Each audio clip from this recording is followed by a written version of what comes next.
কেমন যেন একটা অস্থিরতা বিরাজ করছে দর্শক। আপনারা টের পান কিনা জানি না, আমি টের পাই। বাংলাদেশের সামনে আজকে খুবই একটা অনিশ্চয়তা। কি হয় বলা যায় না। শেখ হাসিনার 15 বছরে আমরা কি চেয়েছিলাম? আমরা চেয়েছিলাম শুধু একটা নির্বাচন, একটা ভোটের অধিকার। আর যাতে মানুষের অধিকার থাকে, মত প্রকাশ স্বাধীনতা থাকে, কথা বলতে পারে মানুষ। এগুলাই তো চেয়েছিলাম, তাই না? কিন্তু আজকে হাসিনা পালিয়ে যাওয়ার পর থেকে আমাদের মাঝে এত মতভেদ, এত মত পার্থক্য, মানে বলার মতো না। দেখুন, মানে সবাই চায় নির্বাচনে জিততে, সবাই চায় সুযোগ খুঁজতে যে নির্বাচনটা তার মতোই হবে, নির্বাচনটা সে যেভাবে চায় সেভাবেই হবে। কেউ কাউকে বিন্দু মাত্র ছাড় দিতে রাজি না। এটাই হচ্ছে গিয়ে বড় সমস্যা। এখন দেখুন, জামাত ইসলাম তারা 5 দফা দাবিতে আন্দোলন করতেছে। 5 দফা দাবিতে তাদের বিক্ষোভ। এই বিক্ষোভে জুলাই সনদের বাস্তবায়ন সহ 5 দফা দাবিতে বিক্ষোভ করতেছে জামাত ইসলাম, খেলাফতে মজলিস সহ। তাদের দাবি তারা পিআর চায়। ভাই, এখন কি কোনো পিআরের সময় আছে? এই পিআর বাংলাদেশের অধিকাংশ মানুষ বোঝে না, এমনকি রাজনীতিবিদরাও বোঝে না। তাদের ওই এক কথা, পিআর পিআর, কটা দেশে নাকি পিআর আছে, এতটা দেশে পিআর আছে, এই হচ্ছে সে হচ্ছে। আরে ভাই, যতটা দেশে পিআর আছে তার চেয়ে বেশি আছে এই বর্তমান সিস্টেম যে চলতেছে, এটাও কিন্তু এর চেয়ে বেশি আছে, কিন্তু সেটা বোঝে না। ওই জামাত ইসলামের পিআর পিআর পিআর। আবার সরকারকে হুমকি দিয়েছে যে আগামী নভেম্বরের ভিতরে এই জুলাই সনদ বাস্তবায়নে গণভোটের আয়োজন করতে হবে। আর তা যদি না করে তাহলে তারা কঠিন আন্দোলন করবে। আবার বিএনপিও জুলাই সনদ মানে না, মানে মানে মানে মানে মানে মেন মেন কিছু ক্লোজ আছে, ওগুলো মানে না। ওগুলাতে নোট অফ ডিসেন্ট দিয়েছে। ভাই, মানলে ক্ষতি কি? কিন্তু বিএনপি মানবে না। আবার এনসিপি সাইন করে নাই। আবার বিএনপি বলতেছে যে একটা দল সাইন করার জন্য মুখিয়ে আছে।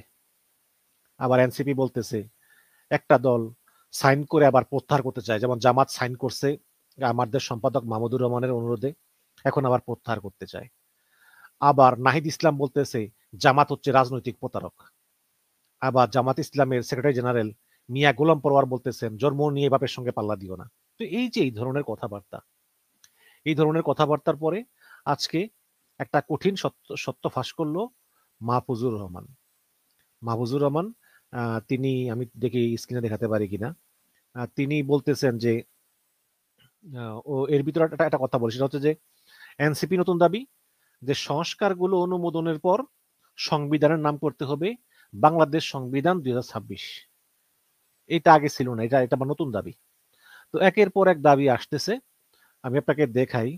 এই মাহফুজ আলম, তিনি বলতেছেন সবাই সংঘাতের জন্য মুখিয়ে আছে, অল্প কয়েক মাসের মধ্যে দেখতে পাবেন। মাহফুজ কিন্তু ইদানিং অনেক সত্য কথা বলে, বেচারার কথাও আমার পছন্দ হয়। আহ তো উনি লিখেছেন, মানে উনি বলেছেন যে নির্বাচনের আগে, আমি প্রথম আলো থেকে পড়তেছি, রাজনৈতিক দলগুলো সংঘাতের জন্য মুখিয়ে রয়েছে বলে মন্তব্য করেছেন তথ্য উপদেষ্টা মাহফুজ আলম। প্রধান উপদেষ্টার অবস্থানের কারণে এখন পর্যন্ত তারা সংঘাতে জড়াচ্ছে না মনে করেন তিনি। তিনি বলেন যে সবাই সংঘাতের জন্য মুখিয়ে আছে এবং আপনারা অবশ্যই এটা অল্প কয়েক মাসের মধ্যেই দেখতে পাবেন। এবং আমি আশঙ্কা করতেছি যদি এটার সঙ্গে ধর্মীয় যে দৃষ্টিকোণ, এটা যদি যুক্ত হয় তাহলে বাংলাদেশের পরিস্থিতি আরো খারাপ হবে। কেন এটা বললো সে বলবে। তিনি বলতেছেন যে আওয়ামী লীগ যে মাজারগুলো আছে ভাঙচুর করা হয়েছে, সেই মাজারগুলোর সঙ্গে একটা সংযোগ তৈরি করার চেষ্টা করতেছে বলে তিনি শুনতে পেয়েছেন। এই মাজারগুলোকে আওয়ামী লীগ এটা বোঝাচ্ছে যে অধ্যাপক ইউনূস সরকার এসে তোমাদের মাজার ভেঙে দিচ্ছে, তোমাদের মসজিদ থেকে বের করে দিচ্ছে। এখন মাহফুজ বলতেছেন যে এটা 50 বছর ধরে চলতেছে। যখন সরকার পরিবর্তন হয় তখন মসজিদের কমিটি বদল হয়, ইসলামী ফাউন্ডেশনের গভর্নিং কমিটি বদল হয়ে যায়। তো মাহফুজ আরো বলেন যে রাষ্ট্রীয় ফ্যাসিবাদ চলে গেলেও সামাজিক জায়গায় ফ্যাসিবাদ রয়ে গিয়েছে। দেশে ইসলামের যতগুলো ধারা আছে সবকটি ধারার মধ্যে সংলাপ এবং সংযোগের সুযোগ তৈরি না হলে রাষ্ট্র খুবই শঙ্কার মধ্য দিয়ে গুবে। 90 থেকে 92% মুসলমানের মধ্যে বিভিন্ন তরিকা আছে। কিভাবে সমন্বয় করা যায় রাজনীতিবিদরা এগুলো ভাবেননি। এবং তিনি আরো বলেছেন যে কোন কোন দূতাবাস চায় মাজারগুলো ধ্বংস হোক। আচ্ছা, কোন কোন দূতাবাস চায় মাজারগুলো ধ্বংস হোক এটা তো তিনি প্রকাশ করেননি। একটা দূতাবাস তার তো এগুলো বিষয় না, আমাদের দেশে কি মাজার থাকবে না কি থাকবে, কিন্তু মাহফুজ আলম বলতেছেন কোন কোন দূতাবাস চায় মাজারগুলো ধ্বংস হোক। এক ধরনের রাজনৈতিক আদর্শিক জায়গা এখানেও আছে। তিনি বলেন ধর্মীয় জনগোষ্ঠী লড়াই করবে, মব করবে, এমন ভয় না পেয়ে এই সংকটগুলো রাষ্ট্রীয় জায়গা থেকে, রাজনৈতিক জায়গা থেকে, নীতি জায়গা থেকে দেখতে হবে, না হলে সংকট আরো ঘনীভূত হবে। এবং তিনি বলেছেন যে মাজার ভাঙার পর অনেকে গ্রেপ্তার করা হয়েছে। এই এই তবে বিএনপি তার পদত্যাগ চেয়েছে, তিনি কবে পদত্যাগ করতেছেন এই ব্যাপারে তিনি কোনো মন্তব্য করেননি। বাট তিনি বলেছেন যে জামাত ইসলাম এবং বিএনপি তারা যেই সংঘাতে লিপ্ত হতে যাচ্ছে এটা একমাত্র অধ্যাপক ইউনূসের মতো লোক দেখেই এখন পর্যন্ত টিকে আছে, না হলে কিন্তু টিকে থাকতে পারতো না। এবং আপনারা অলরেডি জানেন যে বিএনপি কয়েকজন উপদেষ্টার পদত্যাগ চেয়েছে। এর ভিতরে আছেন ফয়জুল কবির খান, তারপরে খোদাবক্স চৌধুরী, তারপরে আসিফ এবং এই মাহফুজ আলম, এদের পদত্যাগ চেয়েছেন। বিএনপির দাবি যে তারা জামাতের পারপাস সার্ভ করতেছে। আবার জামাত বলতেছে যে অর্থ উপদেষ্টা সালাউদ্দিন আহমেদ, তারপরে আসিফ নজরুল, তারপরে আরো কয়েকজন যে ওয়াহিদুদ্দিন, এগুলো সহ এদেরকে পদত্যাগ করতে হবে। তো এখন এই যে পাল্টাপাল্টি এই ধরনের কথাবার্তা এগুলো কিন্তু রাজনীতিতে ভয়াবহ অশনি সংকেত নিয়ে আসতেছে। ধর্মীয় বিভিন্ন ঝামেলা, আপনারা জানেন যে ঢাকার টঙ্গী থেকে অপহৃত হয়েছে মাওলানা মহিবুল্লাহ মাদানী। তিনি ইস্কনের বিরুদ্ধে প্রচুর কথাবার্তা বলতেন, ইস্কন এটা করতেছে সেটা করতেছে, ইস্কন মুসলমান মেয়েদেরকে প্রেমের ফাঁদে ফেলছে, আরো বিভিন্ন কথাবার্তা, এবং এসব কথার ভিতরে একটু ঘৃণাও আছে, এটা সত্য। তো তাকে অপহরণ করে পঞ্চগড়ে হাত পা বেঁধে ফেলে রেখেছে এবং তার গায়ে ওই কাচের টুকরা দিয়ে আঘাত করা হয়েছে বিভিন্ন জায়গায়। নিঃসন্দেহে এটা ন্যাক্কারজনক। এখন এই ঘটনার পরে আবার বিভিন্ন জায়গায় ইস্কনের বিরুদ্ধে একটা এন্টি ইস্কন সেন্টিমেন্ট তৈরি হচ্ছে, এবং বিশেষ করে সব জায়গায় কিন্তু মানে এই একটা অস্থিরতা এটা কিন্তু চলছেই, ধর্মীয় দিক দিয়ে, সামাজিক দিক দিয়ে, রাজনৈতিক দিক দিয়ে, এবং আইন শৃঙ্খলা পরিস্থিতি তো খারাপই। আপনি জানেন, আপনারা শুনেছেন নিশ্চয়ই, চট্টগ্রামে এই কয়েক ঘন্টা আগে বিএনপি এক নেতাকে গুলি করে মেরে ফেলেছে। বিভিন্ন জায়গায় এইভাবে মানে আইন শৃঙ্খলা খুবই খারাপের দিকে যাচ্ছে এবং পরিস্থিতি খুবই খারাপ হচ্ছে। কিন্তু তারপরেও সবাই মনে করতেছে যে ফেব্রুয়ারির প্রথম সপ্তাহে বা দ্বিতীয় সপ্তাহে নির্বাচন হবে, অথচ নির্বাচনের কোনো পরিবেশই নাই। দলগুলো কেউ কারো কথা শুনতেছে না, দলগুলো যা খুশি যার যেভাবে খুশি সেভাবেই চলতেছে। ওদিকে বিএনপির চাঁদাবাজিতে মানুষ অতিষ্ঠ, আবার জামাত ইসলামে বিভিন্ন শিক্ষা প্রতিষ্ঠান যে করায়ত্ত করে রেখেছে এগুলোতেও মানুষ ভালোভাবে নিচ্ছে না। তো এভাবে দলগুলো আধিপত্য বিস্তার করার চেষ্টা করতেছে। এবং ডক্টর ইউনূস তিনি যেই উপদেষ্টা পরিষদ নিয়ে আছেন কেউ কারো কথা শোনে না, সবাই সবার স্বার্থ দেখতেছে। ডক্টর ইউনূসের সামনে সবাই হুজুর হুজুর, কিন্তু পিছন দিয়ে গিয়ে সব কথা বলে দিচ্ছে। ওদিকে জামাত ইসলাম এবং বিএনপি উভয় দলই উপদেষ্টাদের বলেছে যে যদি আমরা ক্ষমতায় আসতে পারি তাহলে তোমাদের উপদেষ্টার চাকরি শেষ হওয়ার পরে তোমাদেরকে আমরা একটা গভর্নমেন্টের একটা সম্মানজনক পদে নিয়োগ দিব। এইসব চিন্তা ভাবনা থেকে এখন সবাই ওই কিছু হলেই তারা সরকারের গোপন তথ্য দলগুলোকে বলে দেয়, অথচ এটা বলা কিন্তু উচিত না। আবার অনেক বিদেশি নাগরিকও আছে, তাদেরকেও নিয়োগ দিচ্ছে উপদেষ্টা, যেমন ফয়েজ তৈয়ব আহমেদ, তিনি নেদারল্যান্ডের নাগরিক, খলিলুর রহমান মার্কিন নাগরিক, এইরকম অনেক আছে। ওদিকে আবার কিছু উপদেষ্টার বিরুদ্ধে আবার বিভিন্ন দুর্নীতির অভিযোগ, যেমন আজকে একটা খবর পেলাম যে এই শেখ বশির উদ্দিন বাণিজ্য উপদেষ্টা, তিনি তার যে আকিজ বশির এয়ারলাইন্স এটার লাভের জন্য তিনি অন্য এয়ারলাইন্সের সুযোগ কমিয়ে দিচ্ছেন, অন্য এয়ারলাইন্সকে ক্ষতিগ্রস্ত করতেছেন, তাদের ব্যবসা ক্ষতিগ্রস্ত করতেছেন। আবার সাকুয়াত সাহেব নৌ পরিবহন মন্ত্রী, তার ছেলে নাকি বিভিন্ন টেন্ডার বাজিমাজি করে নৌ পরিবহন অধিদপ্তরে, এরকম বিভিন্ন শুনি। আবার এই যে প্রেস সেক্রেটারি শফিকুল আলম, তার ভাইকে কোথায় যেন আজকে নিয়োগ দিয়েছে শুনলাম, তার স্ত্রীও একটা সম্মানজনক পদে আছেন। তো এরকম বিভিন্নভাবে কিন্তু চলতেছে, সবাই সবার আখের গুছিয়ে নিচ্ছে, অথচ যে জুলাইয়ে হাজারো শহীদের প্রাণ গেল, একটা ভালো রাষ্ট্র আমরা চাই, যেই রাষ্ট্রে বৈষম্য থাকবে না, যেই রাষ্ট্রে সবার সমানাধিকার থাকবে, যেই রাষ্ট্রে মানুষ মানুষের মতো বেঁচে থাকবে, যেই রাষ্ট্রে আমরা পরিপূর্ণ গণতন্ত্র উপভোগ করব, স্বাধীনতা উপভোগ করব, সেটা ধারে কাছেও কেউ নেই। সবাই সবার চিন্তায় ব্যস্ত, শুধুমাত্র ডক্টর ইউনুস ছাড়া আর কেউই আসলে ওইরকম চিন্তা ভাবনা করতেছে না। ওদিকে সেনাপ্রধান আছেন, তিনি নির্বাচন চান, বাট তিনি আবার চান যে যাতে তার অধীনস্থ যারা আছে জেনারেলরা, তাদের সাজা কম হয়। আহ, কারণ তারা যা করেছেন তা তো হাসিনা নির্দেশেই করেছেন, কিন্তু এটা তো বোঝা উচিত যে ওই জেনারেলরা আসলে অবৈধ আদেশ মানতে বাধ্য না।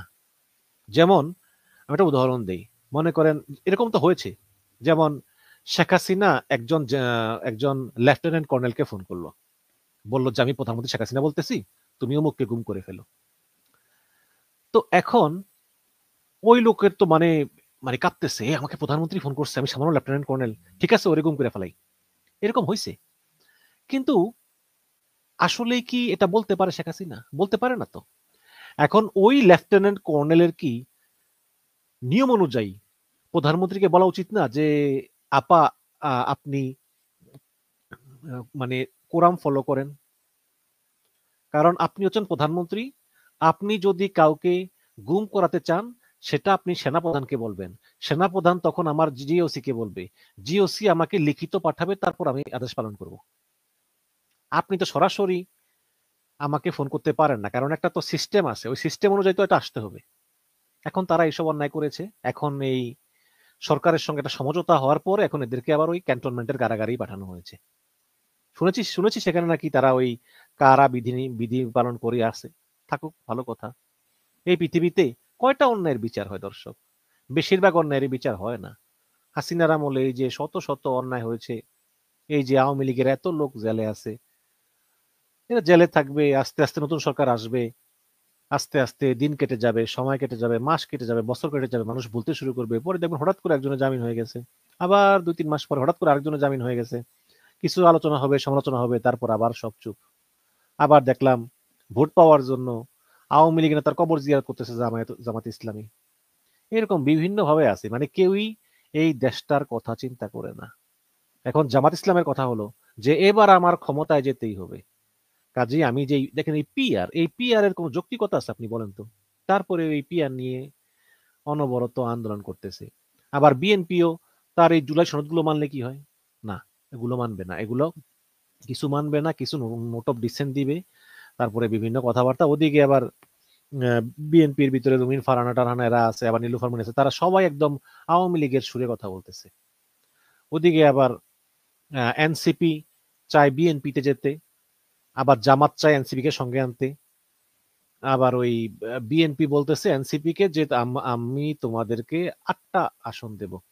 এই 3-4 দিন আগে এনসিপির সঙ্গে তারেক রহমানের অনলাইন বৈঠক হয়েছে, সরি, তো তারেক রহমান যেটা বলছে সেটা হচ্ছে যে আমি তোমাদেরকে আহ, আসন দেব, 8টা দেব হয়তো বা, এবং এই 8টাতে আমি যেহেতু তোমরা বিপ্লবের পক্ষের শক্তি, আমি তোমাদের কনসিডার করলাম, তো সেখানে নাহিদ, আক্তার, হাসনাত, সার্জিস, ডক্টর জারা, তারপরে আরেকটা মহিলা আছে না, মেয়ে আছে না, ওই যে মাথায় ঘুমটা দেখি যেন নাম, ওই যে মাথা মানে হেজাব পরে চলে, ওকে একটা দিবে, সামান্তা, সামান্তা নাকি, হ্যাঁ নামটা মনে হতেছে না। আবার ওই যে মাসুদকে একটা মাসুদকে এরকম সার্ভে, তো এরকম সার্ভে আর কি। তো তখন এনসিপি বলছিল যে আমাদের নাসির পাটোয়ারিকে একটা দেন, তখন বিএনপি বলছে না, ও বেয়াদব, ওরে দেওয়া যাবে না। তো এরপরেই রাগ কইরা নাসির বলতেছে তাহলে আমি আহ, পদত্যাগ করব। তো গত গত পরশুদিন রাতে পদত্যাগ একটা গুঞ্জন উঠছে না, তো ওই গুঞ্জনটাই হচ্ছে সেটা। পরে ওরে বুঝে শুনে বলছে দেখ আমরা তোর ব্যাপারটা আমরা দেখবো, তুই এখনো আপাতত চুপ থাক। তা ওরে আর কি চুপ করাইছে। তো এই হচ্ছে কি অবস্থা। তো এই নাসির যদি এনসিপি সারে, তে নাসির এনসিপি সমস্যা কি? নাসির এমন কি যে একেবারে নাসিরকে লাগবেই? তো এই সমস্ত বিষয়গুলো দর্শক চলতেছে। আমি আসলে বিষয়টা ভালো দেখতেছি না। অনেকেই বলতেছে যে নির্বাচন হবে না। আমিও দেখি না আসলে নির্বাচনের কোনো পরিস্থিতি। তারপরও আমি ডক্টর ইউনূসের উপর বিশ্বাস রাখতে চাই যে যেভাবেই হোক বাংলাদেশে নির্বাচন হতেই হবে। গত পরশুদিন নতুন যে মার্কিন রাষ্ট্রদূত আসবে, এখনো আসে নাই, বেন্ট বেন্ট ক্রিস্টেনসেন সম্ভবত নাম, উনার একটা ইন্টারভিউ নিছে মার্কিন সিনেট। উনি সেখানে যা বলেছেন সেখানে স্পষ্ট বোঝা যায় যে আসলে বাংলাদেশে ইউনূস সরকার বা অন্য সরকার মানে এগুলো কিছুই আমেরিকা কেয়ার করে না। আমেরিকা কেয়ার করে নিজের স্বার্থ। ওই যে নোবেল বিজয়ী আমাদের প্রধান উপদেষ্টা হিসেবে আছে, আমেরিকা এগুলো দেখে টেকে না। এবং তারা স্পষ্ট বলেছে যে এই রাষ্ট্রদূতকে অ্যাসাইনমেন্ট দেওয়াই হয়েছে বাংলাদেশ থেকে চীনের প্রভাব কমানোর জন্য। এবং তিনি রাষ্ট্রদূত হলে কি করবেন, কিভাবে প্রভাব কমাবেন, সেটা তার কাছে ব্যাখ্যা চাওয়া হয়েছে। এবং এই যেই প্রতিরক্ষা চুক্তি চীনের সঙ্গে রাডার কেনা বেচা, তারপরে এই চীনের কাছ থেকে 20টা যুদ্ধ বিমান, এগুলো নিয়ে গভীর উদ্বেগ প্রকাশ করছে। এবং এগুলো নিয়ে কিন্তু আমেরিকার সঙ্গে বাংলাদেশের খুব শীঘ্রই কিন্তু একটা বাজাবাজি হবে। অন্তত এই সরকারের সময় না হোক, এর পরের সরকারের সময় হবে। এই কারণেই বলতেছি যে বাংলাদেশটা আসলে সঠিকভাবে যাচ্ছে না। অনতিবিলম্বে সবার উচিত একটা ঐক্যের মধ্যে আসা। কিন্তু সেই ঐক্যে ফাটল অলরেডি ধরে গিয়েছে এবং আমি কোনো সম্ভাবনা দেখতে পাচ্ছি না। এবং এর জন্য মূলত দায়ী বিএনপি এবং জামাত, এই দুইটা দলই দায়ী। এই দুইটা দল যদি এক হতো, অথচ এরা কিন্তু এই ফ্যাসিবাদের আমলে সবচেয়ে বেশি নিগৃহীত দুইটা দল, বিএনপি এবং জামাত। আজকে মির্জা ফখরুল ইসলাম আলমগীর বলেছেন যে জামাতের যে নেতা আছে মতিউর রহমান নিজামী, আলী হাসান মুজাহিদিন, তারপরে কাদের মোল্লা, এদেরকে বা তাদের সালাউদ্দিন কাদের চৌধুরী, এদেরকে অন্যায়ভাবে ফাঁসি দেওয়া হয়েছে। এটা তিনি ভালো বলেছেন। আমরা তো এরকম একটা মানে সমঝোতা চাই যে আমরা রাজনৈতিক প্রতিপক্ষ, বাট আমরা শত্রু নই। কিন্তু সেই সমঝোতাটা আমরা দেখতে পাইতেছি না। ষড়যন্ত্রের পর ষড়যন্ত্র, ষড়যন্ত্রের পর ষড়যন্ত্র। এর সঙ্গে উপদেষ্টারা জড়িত, সরকারের পেছনে গুপ্ত সরকার জড়িত, আবার বিদেশে কিছু ইউটিউবাররাও জড়িত। হাসিনা পালিয়ে গেছে, যেখানে সবাই মিলে একটা নতুন দেশ বিনির্মাণ করব, সেখানে শুধু ষড়যন্ত্র, উস্কানি, গুজব, এগুলো ক্রমশই একেবারে ছড়াচ্ছে আর ছড়াচ্ছে। কাজেই